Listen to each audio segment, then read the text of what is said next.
योगी सो भगवान की जय। जय बोलो अनंतानंत सिद्ध परमेष्टि भगवान की जय। महानुभावों, आप सभी लोग तत्वार सूत्र सुन रहे हैं। 2 अध्याय होके तीसरा अध्याय शुरू हो जाएगा। तो तीसरा अध्याय में आप देखिए क्या क्या वर्णन आता है, क्योंकि ये जो तत्वार सूत्र है ये सब शास्त्रों का सार है। प्रथमानुयोग, कर्णानुयोग, चरणानुयोग, द्रव्यानुयोग, चारों अनुयोग है, समझ लो। द्वादशांग वाणी का सार है और भूगोल, खगोल, एस्ट्रोनॉमी, एस्ट्रोलॉजी सब कुछ है इस तत्वार सूत्र में। आप जैसा समझोगे मन लगा के तो पता चलेगा कि जैन दर्शन में क्या नहीं बताया गया है। भगवान की वाणी में सब कुछ बताया गया है, लेकिन पढ़ने वाले कम है, समझने वाले कम है, बताने वाले भी बहुत कम है। तो अब आप समझिए तीसरा अध्याय तत्वार सूत्र का। रत्न शर्करा वालुका पंक धूम तमो महातमः प्रभा भूमयोः घनाम्बुवाताकाश प्रतिष्ठाः सप्तादोदाः। तो कितना अच्छी तरह से वर्णन किया गया है। ये जो है ये 7 नरक के वर्णन चल रहा है। उसमें पहला नरक का नाम बताया रत्न। ये प्रभा जो है सब में लगाना, रत्न प्रभा, शर्करा प्रभा, वालुका प्रभा, पंक प्रभा, धूम प्रभा, तम प्रभा, महातम प्रभा।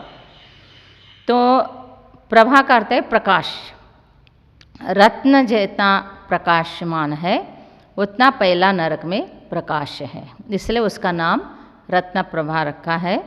अदरवाइज इसका आरूढ़ नाम है घम्मा और वंशा आदि, इसके अलग अलग नाम भी है। जैसा घम्मा है, वंशा है, मेघा है, अंजना है, रिष्टा है और माघवी, ऐसे 7 नाम है।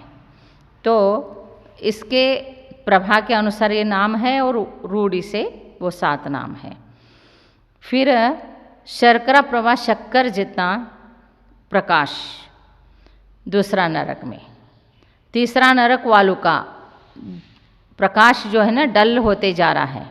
वालुका जो रेत है, रेत के जितना प्रकाश। और पंक कीचड़, तो अधिक डल हो गया। और फिर 5वां जो है धुआं जैसा। और 6ठा तमो अंधकार। और 7वां नरक जो है महातम, अंधकार ही अंधकार है, घनघोर अंधकार है वहाँ पर। तो ये 7 नरक है। और ये नरक जो है किस प्रकार से है तो आपको समझना चाहिए। लोक का नक्शा आपको मालूम है, फिर भी मैं आपको यहाँ दिखाती हूँ, आप समझिए। इसमें सब कुछ हमने बताया है। तो ये लोक का नक्शा है।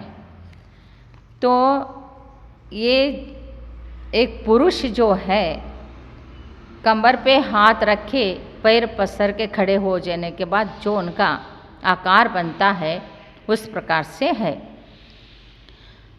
तो ये नरक कहाँ पर है? तो अधोलोक में है।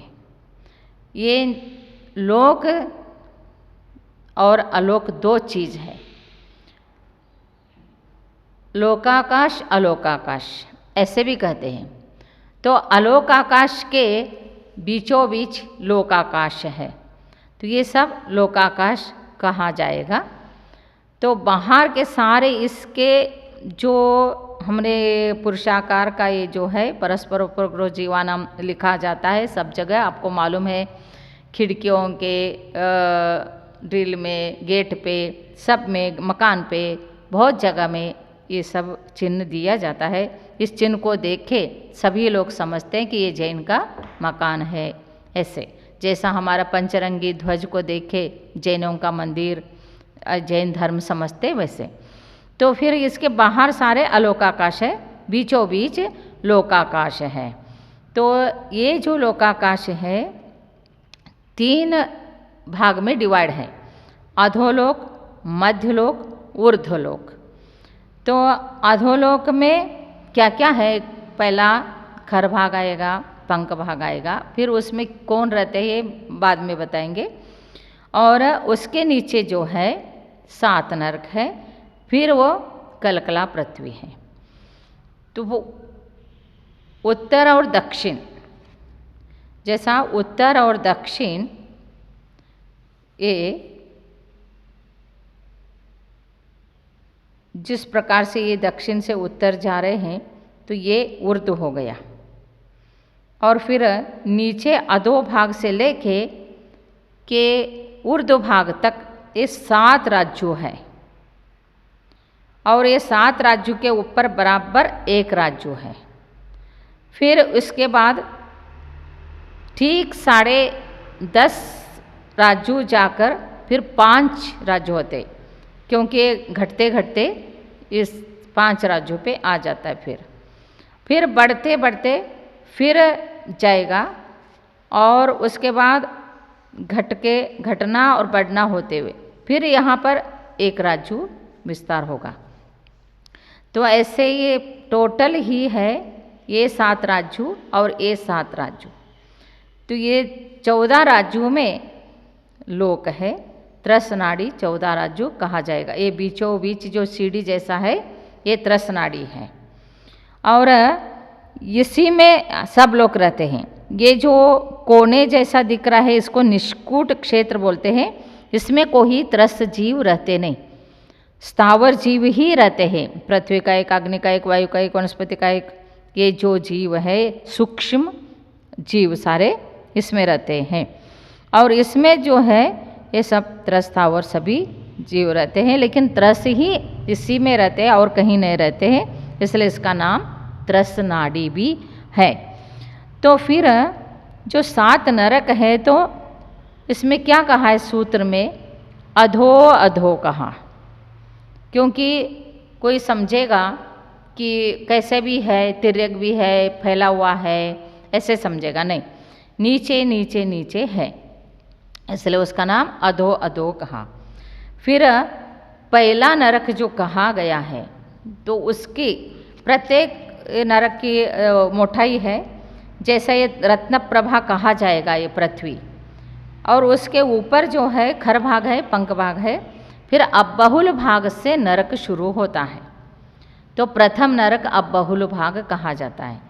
तो वो अबहुल भाग प्रथम नरक की जो मोटाई है वो कितनी है, तो 180 योजन मोटाई है।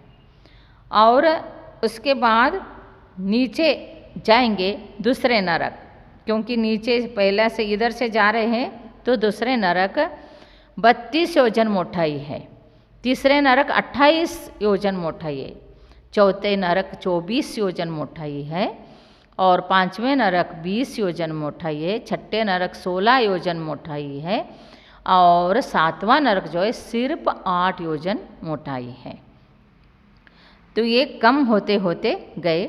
सबसे ज़्यादा जो मोटाई है पहला नरक का है, क्योंकि इसमें भी एक लॉजिक है, ये कम भी होते जा रहे हैं और ये मोटाई कम होते होते जाए तो इसके अपेक्षा से जन्म लेने वाले जीव भी उसी प्रकार से सबसे ज़्यादा जीव पहला नरक में जन्म लेते, फिर उससे कम दूसरा, उससे कम तीसरा, फिर उससे कम चौथा, फिर कम होते पांचवा, छठा, और सातवां नरक में तो बहुत ही कम लोग नरक में जाते, क्योंकि पंचम काल वाले तो कोई सातवां नरक जाता नहीं। कोई भी नरक जाना कोई पसंद नहीं करेगा, लेकिन जाते तो है जीव पाप करके, व्यसन करके, सप्त व्यसन करके, और अन्याय, अनीति, परस्त्री गमन आदि सप्त व्यसन में सब आया।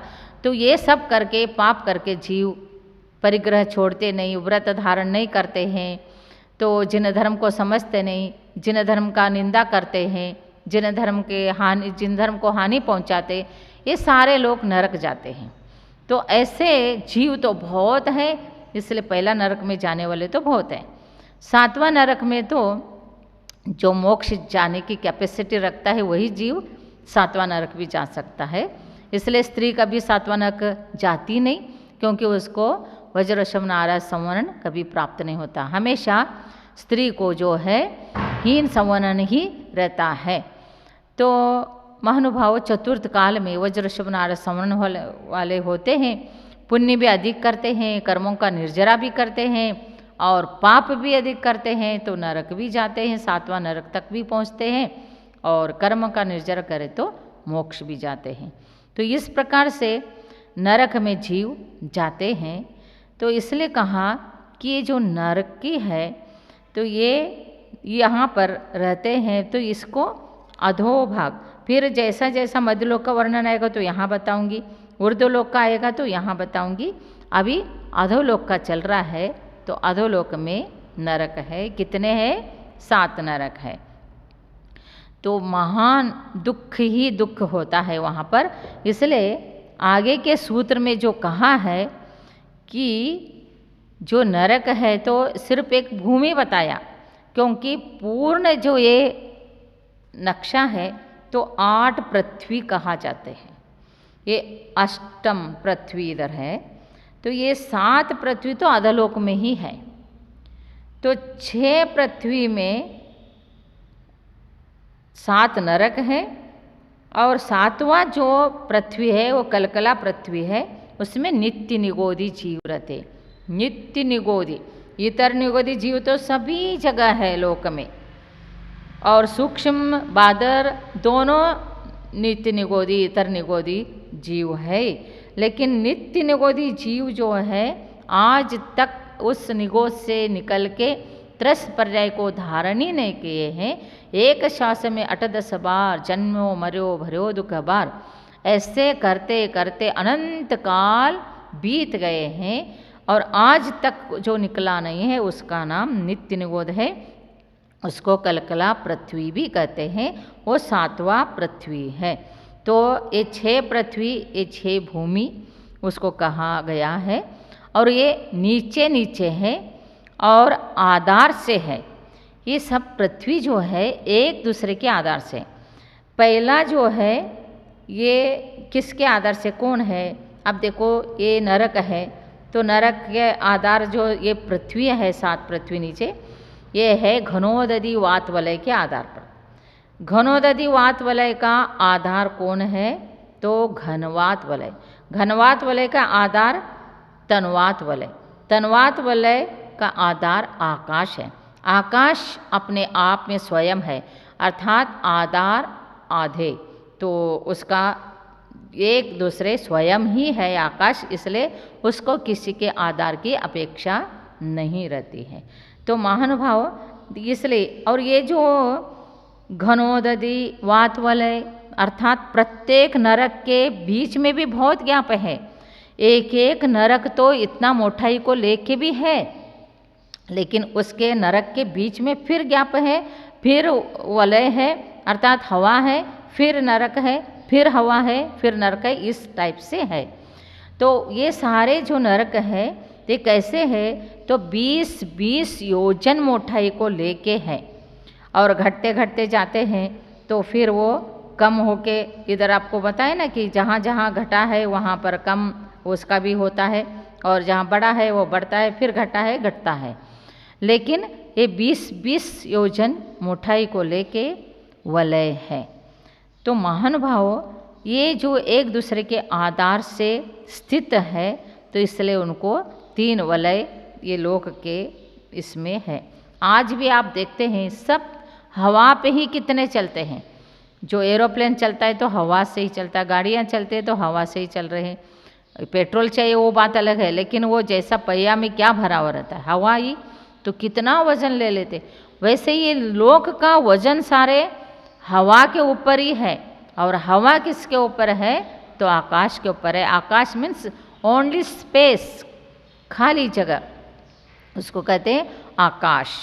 और ये जो नरक है ये किस प्रकार से है? बताएंगे।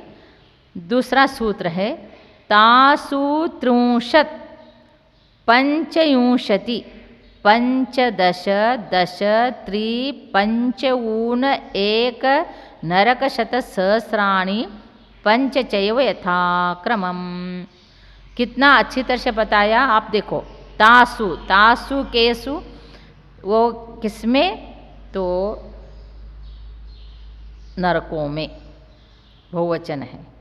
तो वो नरकों में क्या है, ये पृथ्वी में बोलो, ये 7 नरक में बोलो, फिर नरक में भी नरक ही कहा जाएगा, इसलिए भूमि, पहला भूमि, दूसरी भूमि, पहली पृथ्वी, दूसरी पृथ्वी, ऐसे भी कहे तो चलता है। तो पहला नरक या पहला पृथ्वी में 30 लाख बिल है, उसको आप बिल कहो या छोटे छोटे छोटे नरक के अंदर ही नरक। जैसा एक मकान है, आप बोलते हैं एक बहुत बड़ा हवेली है, और हवेली के अंदर कितने रूम्स है, तो 300 रूम्स वाला हवेली है, 400 रूम्स वाला हवेली।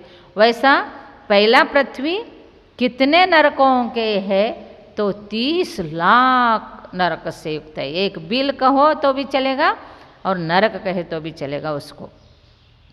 फिर उसके बाद दूसरे नरक में पंचविंशति 25 बिल है।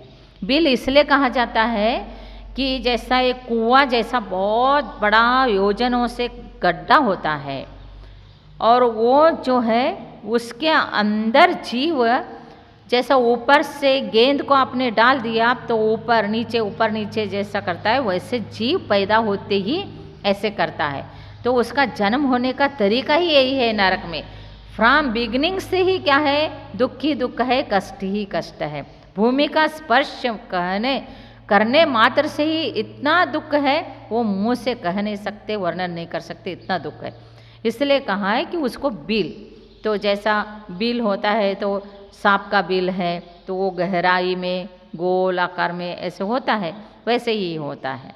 तो इसलिए दूसरा नरक में 25 लाख बिल है, तीसरे नरक में 15 लाख बिल है, और चौथे नरक में 10 लाख बिल है, पांचवें नरक में 3 लाख बिल है, और छठे नरक में 5 कम 1 लाख बिल है, और सातवें नरक में सिर्फ 5 ही बिल है।